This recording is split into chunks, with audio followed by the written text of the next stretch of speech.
Depois que meu pai faleceu, minha esposa e eu trouxemos minha mãe para morar conosco e ela teve a oportunidade de passar seus últimos anos no aconchego da família. Não tínhamos condições de comprar uma casa, mas mesmo que tivéssemos dinheiro, ela nunca teria aceitado morar em uma. Do jeito que ela via, vender a casa e economizar no dinheiro do asilo significava mais dinheiro para o fundo da faculdade dos nossos filhos. Mas antes, eu teria que limpar o lugar e fazer um pouco de redecoração, depois colocar a casa à venda. Então, um dia eu fui lá e comecei a limpar. Comecei pelos andares de baixo e depois subi para o segundo andar. Foi quando percebi que muitas das coisas lá em cima eram uma espécie de crônica da história da nossa família. Havia álbuns de fotos de todos os tipos, lembranças de férias no Havaí, e em seguida uma pasta recheada de documentos como certidões de nascimento, óbito. E foi assim que descobri que na verdade o meu sobrenome não era, na verdade, meu sobrenome. E que em algum momento meus pais decidiram mudar o nome da nossa família. Pelo que pude entender, isso aconteceu quando eu tinha 4 anos de idade, então não era de admirar que eu não me lembrasse disso. Mas, como você pode imaginar, fiquei intensamente curioso sobre por que essa mudança de nome aconteceu. Então, na primeira oportunidade que tive, perguntei à minha mãe sobre isso. Eu já imaginava que a razão para uma família inteira mudar de nome provavelmente não era boa. Estávamos ou fugindo de algo, ou escondendo algo, ou provavelmente uma combinação dos dois. Até que um dia meus filhos estavam na escola, minha esposa estava no trabalho, e minha mãe assistia TV na nossa sala de estar. Então, da maneira mais delicada possível, pedi à minha mãe se poderíamos conversar e mostrei a ela a papelada que comprovava que ela e meu pai haviam mudado o nome da nossa família. Eu esperava alguma reação emocional, mas em vez disso, minha mãe agiu como se fosse uma pergunta normal. Ela sabia que eu provavelmente encontraria a papelada durante o processo de limpeza da casa deles, que para registro não era a mesma em que eu cresci. Essa ideia já tinha passado pela cabeça dela e a tinha assustado no início. Mas como os eventos em questão tinham mais de 40 anos, era inevitável que eu descobrisse de alguma forma.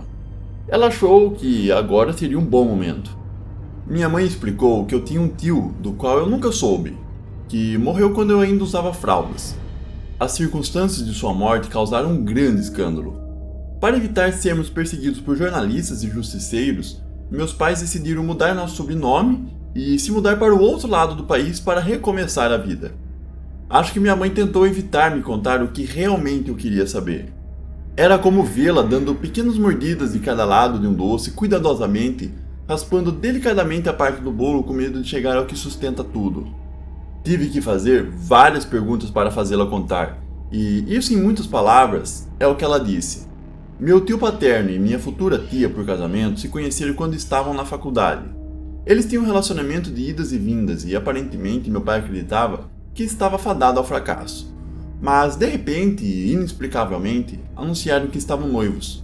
Meu pai pensou que eventualmente eles acabariam terminando. Não eram compatíveis e parecia apenas uma questão de tempo antes de encerrar as coisas de vez. Mas quando se tratou do casamento, meu pai disse que percebeu lentamente o que o seu irmão via na esposa. A família dela era muito rica, segundo o que minha mãe disse. Era dinheiro antigo e novo, toda a fortuna deles vinha de muito antes, e eles haviam investido sabiamente. Isso ficava evidente, pois, segundo minha mãe, eles possuíam uma cadeia de fábricas de conservas, ou algo do tipo, e isso foi na época em que a indústria de conservas era muito maior. Em resumo, eles eram muito ricos. Meu pai sabia que casar por dinheiro era uma má ideia, mas meu tio não ouvia. Ele e a noiva foram casados em uma cerimônia luxuosa em uma das propriedades rurais dela. Os primeiros meses corresponderam ao chamado período de lua de mel, mas depois disso voltou aos negócios como de costume. Havia brigas, discussões sobre anulação e divórcio, mas ainda assim o casal continuava. Com meu tio acostumado a um certo estilo de vida, ele não estava disposto a desistir facilmente. Então veio o acidente. Minha tia e meu tio estavam fazendo trilhas quando aparentemente minha tia sofreu uma queda feia. Ela foi levada às pressas para o hospital com ferimentos graves e os médicos conseguiram salvá-la. Mas após a cirurgia, a família dela recebeu más notícias.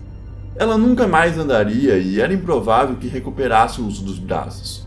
Ela provou aos médicos que eles estavam errados na segunda parte. Bem, meio errados, pois recuperou o uso de um dos braços, mas ficou confinado a uma cadeira de rodas pelo resto da vida. Minha mãe e meu pai perceberam que meu tio estava agindo de maneira estranha no rescaldo do acidente, mas quer dizer, quem não estaria? Mesmo que o relacionamento deles fosse instável, ele ainda amava a esposa de alguma forma. Pelo menos era o que meus pais pensavam. Então, era natural que meu tio não estivesse em bom humor após o acidente. E então veio a morte. Meu avô ligou para o meu pai com mais más notícias. Meu tio estava morto e minha tia também. Ambos tiraram a própria vida. Obviamente, essa foi uma notícia incrivelmente chocante. Mas não foi só isso. Conforme as coisas progrediram, a família descobria mais e mais informações, descobrindo que meu tio havia se enforcado primeiro, antes de minha tia ter morrido por overdose de pílulas. E antes dela fazer isso, deixou uma carta. Apenas meu pai e meu avô realmente a leram. E até onde eu sei, está guardada em algum arquivo de evidências, se já não foi destruída. Mas o que dizia era ainda mais chocante do que realmente cercava sua redação. Basicamente, o acidente da minha tia não foi um acidente. Meu tio a empurrou. Eles tiveram uma discussão, ela o atingiu e ele a empurrou. Ela caiu muito mais longe do que ele pretendia empurrar, rolou o morro abaixo e nunca se recuperou totalmente. Eu acho que meu tio poderia tê-la matado ali mesmo, mas ele não o fez. E ela nunca mencionou a queda para a polícia. Em vez disso, minha tia fingiu perdoar, mesmo na realidade planejando sua vingança. A carta só dizia que ela o desgastou até que ele fez isso. E Deus sabe o que diabos isso envolvia exatamente, mas imagino que ela tenha mexido muito com a culpa dele e como ele estava preso com ela, até que finalmente ele não aguentou mais. Obviamente, não houve prisões ou algo do tipo, mas os jornalistas queriam saber tudo sobre meu tio e seu relacionamento com a minha tia. Para obter respostas, procuraram meu pai. Toda a atenção indesejada foi realmente ruim para a nossa família. E aparentemente algumas pessoas ficaram com a ideia de que meu pai de alguma forma estava envolvido. Eles vandalizaram a casa enquanto eu dormia no berço e depois disso meu pai começou a procurar empregos e casas em outros estados, além de cogitar uma mudança de nome. Minha mãe me disse que planejava me contar quando eu estivesse pronto. Mas quem decide quando isso é? Eles adiaram e adiaram até eventualmente decidirem que era melhor manter isso em segredo. Eles temiam que a revelação pudesse atrapalhar o progresso que eu e meus irmãos estávamos fazendo na vida. E isso sem contar o fato de que eles simplesmente não queriam revisitar um período tão doloroso de nossas vidas. Eu entendo isso também. Não sei como eu teria lidado pessoalmente com esse tipo de fardo. Descobrir como um adulto foi traumático, então só consigo imaginar como eu teria reagido se eles tivessem me contado aos 15, 18 ou até mesmo aos 21. Definitivamente é algo que eu ainda penso de vez em quando, mas, francamente, o fato de poder vê-lo como algo quase uma terceira parte não relacionada agora parece um privilégio. É perturbador e dói pensar nisso, mas não chega nem perto de quanto doeria se eu tivesse que crescer com isso na cabeça. Nesse sentido, entendo porque meus pais mantiveram isso em segredo de mim. Na verdade, meio que apoio e aplaudo isso nesse momento. Às vezes, segredos precisam ser guardados porque, em determinada idade, verdades confortáveis, desagradáveis ou incompreensíveis podem ser tão dolorosas quanto uma faca ou uma bala. Vejo isso em toda parte, crianças que crescem sabendo cedo demais, ficam velhas antes do tempo de certa forma. E é algo que carregam consigo até a vida adulta. Mas eu não precisei carregar nada, meus pais fizeram o oposto, eles me protegeram disso. E por isso sou muito agradecido.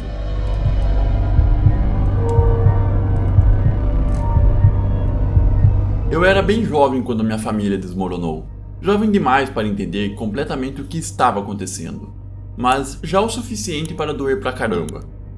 Meu pai sumiu e em seguida minha irmã mais velha se mudou para outro estado. Minha mãe ficou deprimida, às vezes ficava na cama o dia inteiro. E para mim e meus irmãos, passamos por algumas fases bem difíceis antes de finalmente aceitar o que aconteceu. Acho que só passamos a aceitar quando meu pai morreu. Ele não tinha interesse em nos ver ou falar conosco, o que doeu tanto quanto você pode imaginar. E então, um dia ouvimos que ele foi encontrado morto em um acampamento, basicamente bebendo até a morte. Houve um funeral, com bastante pessoas até, mas nossa irmã mais velha não apareceu novamente até muitos anos depois. E desta vez no funeral da minha mãe. Meu irmão e minha irmã não tinham interesse em falar com ela, e eu entendi.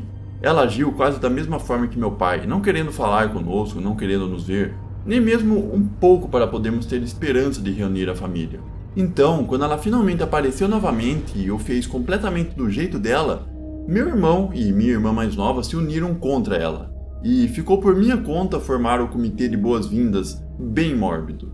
Eu a convidei para ficar comigo e minha esposa enquanto ela estava na cidade, mas ela recusou e reservou um quarto de hotel na cidade. Mas então, na tarde seguinte ao funeral, onde tivemos uma conversa bastante longa, ela ligou e perguntou se poderia passar para tomar um café. Ela estava indo embora no dia seguinte devido ao compromisso de trabalho e, como nossos irmãos ainda não atendiam às suas ligações, ela pensou, por que não passar uma noite com o único membro da família que receberia? Eu pensei que ela só queria sair e continuar nossa conversa, mas como aconteceu, ela tinha algo muito específico que queria me contar e no início eu nem sabia se realmente queria ouvir. A primeira pista de que ela estava prestes a revelar algo significativo foi quando ela perguntou se poderíamos ter um pouco de privacidade. Eu suspeitava que a reunião poderia ser emocional, já que não sabíamos quando nos veríamos novamente. Então, simplesmente fiz um café e subimos para meu escritório para conversar. Minha irmã me deu muitos detalhes, mas a essência foi a seguinte. Ela me contou a razão pela qual nossa família se desfez quando eu ainda estava na escola primária, e ouvir isso fez minha cabeça girar. Eu tinha uma vaga noção da existência de uma tia do lado do meu pai, mas nunca falamos com ela ou a vimos, mesmo quando as coisas estavam indo bem para nós, e havia uma boa razão para isso. Minha tia era louca, o que não seria um problema significativo por si só. Mas, pelo que parece, ela tinha uma incrível tendência criminosa também. Ela bebia, usava drogas, se envolvia com prostituição e convivia com algumas pessoas muito ruins. Qualquer tipo de aliado que ela conseguisse, ela usava e descartava uma rotina deprimentemente familiar. Ela jogava com sua bondade e conseguia o que precisava, fosse dinheiro, um lugar para ficar ou uma carona para sei lá onde, e então desaparecia novamente. Qualquer promessa de sobriedade futura evaporava completamente. Isso aconteceu várias vezes, até que todo mundo se cansou dela e simplesmente a cortou financeiramente. Ainda arrumava um tempo para ela, mas não havia mais intervenções e nem mais dinheiro sendo transferido para contas bancárias aleatórias.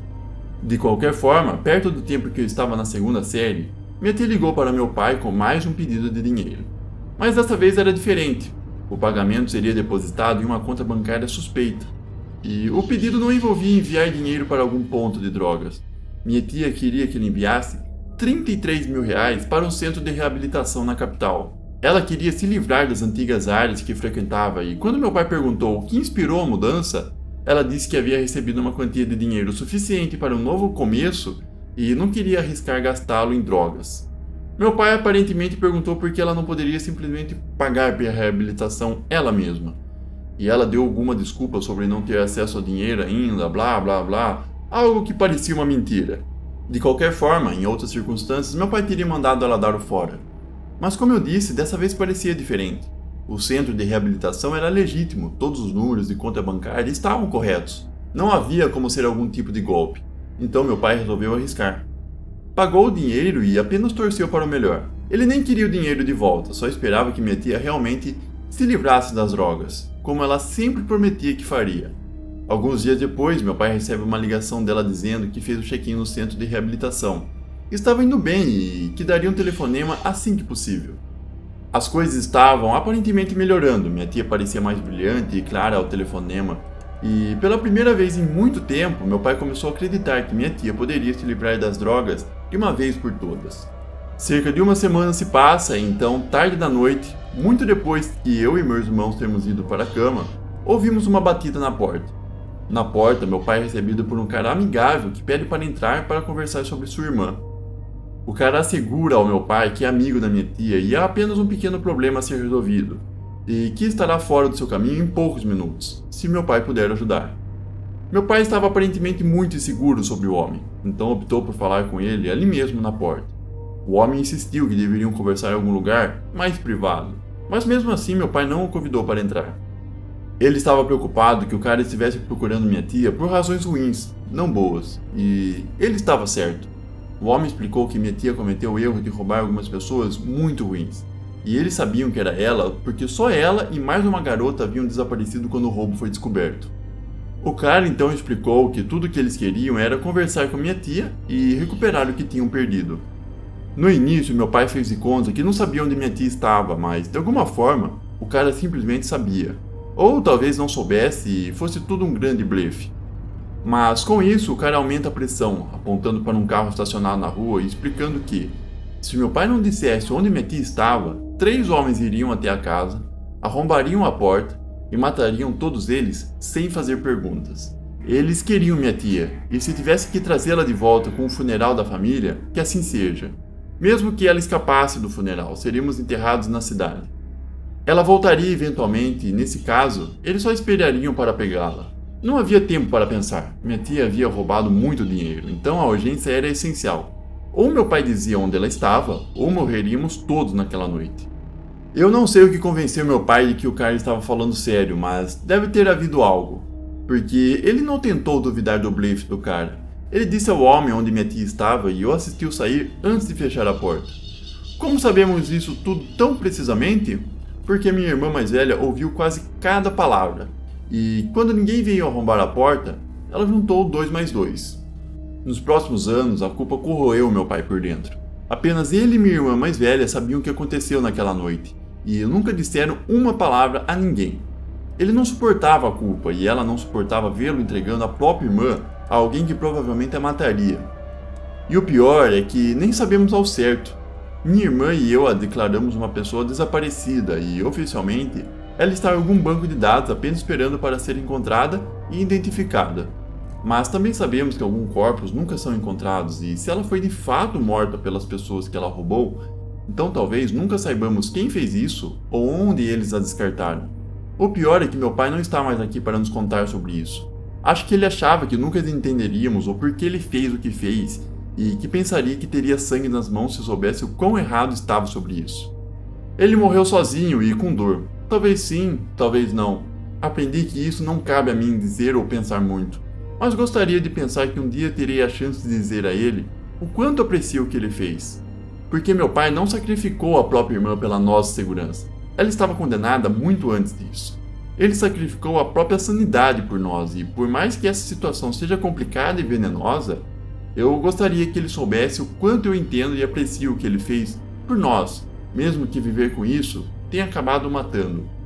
Obrigado a todos por assistirem e se envolverem com essas histórias. Não esqueça de deixar o seu like e se inscrever no canal para não perder as próximas histórias que estão por vir. Se cuidem!